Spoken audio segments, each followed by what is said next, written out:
Medine ne iş görürsən? Bayramdır da şeker buna pişirirəm. Mən açmışam da var yeməyə. Geçik olanlar pişirmişəm ki, otur çayla iç. Çay hazırdır mı? Bəli, qızlar salamlar qaynadırlar. Kızlar sayda bir isteke çay tökür. Yanında da şeker bırak kahlama koyun. Otursun çayla içsin. Medine deyirəm, senin yoldaşlarımızı da çağırım, onlar da gəlib bizimle bir içən çay içsinlər. Hə, çağır gelsinler. Ümran bize çağırırsan. Gələrəm. Ha, vaxtın olsa bize çağır.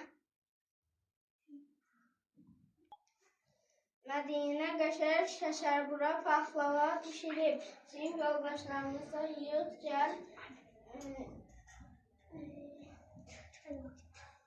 Çay içək. Şəşər bura çay içək.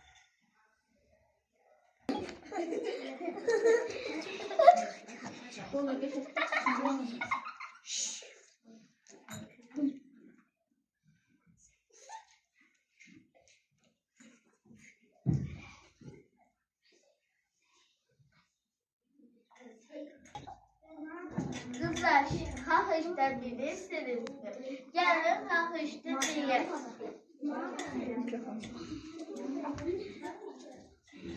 Sürü değil, nahırdı. Hahışta. Kazandı bir pahırdı. Haqışda. Sonuncu çarşambeli. Haqışda. Öz adı il ahırdı. Haqışda. Mən aşıqlar üzülər. Haqışda. Qara gözlər süzülür. Haqışda. Novruz süzülənsinlər. Haqışda. Yeddi nemət düzülər. Haqışda. Mən aşıqəm ayazdır. Haqışda. Qış dərdlidir, nasazdır. Haqışda. Onu bu dərdə salan Haqışda. qarşıdan gələn yazdır. Haqışda. Günəş nuru saçıbdır. Haqışda. Söyüb qorxub qaçıbdır. Haqışda. Meşələrdə, bağlarda Haqışda. Novruz gülü açıbdır. Haqışda. Ucağı dağı başı var. Haqışda. Ətəyində daşı var. Haqışda.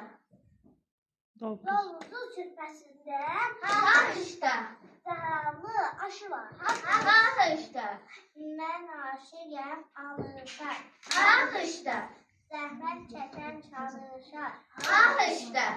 Novruz gülü gələndə Haqışda. küsürlər barışar. Haqışda. Əzizim bülbüləm mən. Haqışda. Boy atmış türküləm mən. Haqışda. Çərşənbələr içində Haqışda. sonuncu yaş güləm mən. Haqışda. Ağ dəvə düzdə qaldı. Haqışda.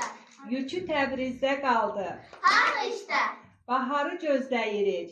Haqışda. Qaranquşlar harda qaldı? Haqışda. Kızlar, her şey çok tatlıydı. Bayramınız mübarek olsun. Bayramınız mübarek olsun. Çok sağ olun. Təşəkkür edirəm mən də hər birinizə. Afərin sizdən. Ay kızlar, gel yumurta kalktı. Yumurtayı dövüştürek.